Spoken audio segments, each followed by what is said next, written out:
Blake, talk about how the whole lifers, the Nelson Nashers, how they feel about direct versus non-direct. Well, yeah, maybe they certainly have an opinion, and that's we want to avoid using direct recognition basically as much as possible. So I've heard them say, no matter what. But I've heard people say, like, I'll use a direct recognition policy only if basically all the non-direct recognition ones aren't taking the business or whatever the case may be. So it's like the ultimate backstop would be using non-direct. And holy smokes, this is like, you've really got to be going off the reservation.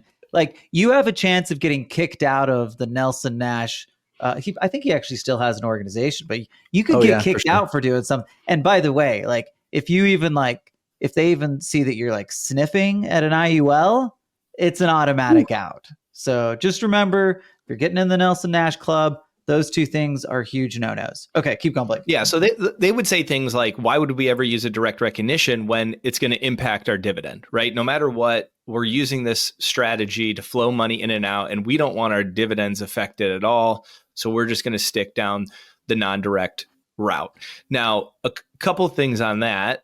From our perspective, again, we're looking at not necessarily just philosophically, what do we want, but we're looking at what policies are going to create the most value for us personally, as well as our clients, right? And Rod, you mentioned that point where if you're only using non-direct companies, then you might be missing out on the companies that are creating the most cash value right now. So just by eliminating, a portion of the companies, you could be missing out on some value. Secondly, I want to add one point to the direct recognition. If you own a direct recognition policy, there may be times that you can essentially turn it into a non-direct recognition policy and do that by utilizing loans from a bank. So as opposed to, we're talking about taking loans from the insurance company to go do whatever you're going to do with it, you also have the ability to borrow or set up essentially a line of credit, use your cash value, set up a line of credit, just like a HELOC, but the cash value of the policy is what's serving as collateral, and then go get a line of credit from a bank and flow money in and out of that side. When you do it that way, though, the insurance company, all their funds are still there. And so they're treating it like a non-direct policy.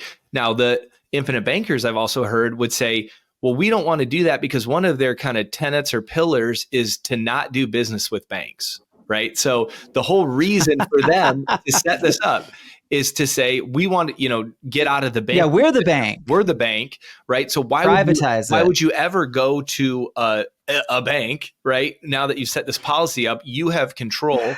And I will add one caveat to their credit. I think one of the benefits of just using policy loans is that you, as the consumer, as the policy owner, you have total control over when, or really even if, you repay that loan. So when you take a loan, the idea of becoming your own banker makes sense to me in the sense that if I take a loan from an insurance company, I am able to dictate to them when I'm going to repay that interest, or really even if I'm going to repay that interest at all.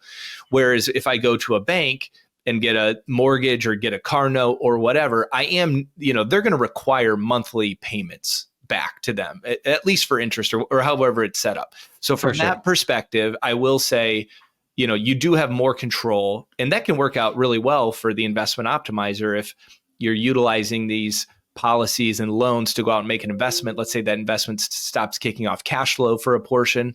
It's a really big benefit to have that control. But getting back to the direct recognition versus non, they're going to say, don't use direct recognition at all, where we would say direct recognition can be an advantage in the sense that during low interest rate environments, we could always turn it into a non-direct recognition policy, essentially by utilizing a line of credit. And then in that environment where interest rates are going up very quickly and dividends necessarily haven't, responded to that yet, you could be in a much better situation in certain periods having that direct recognition.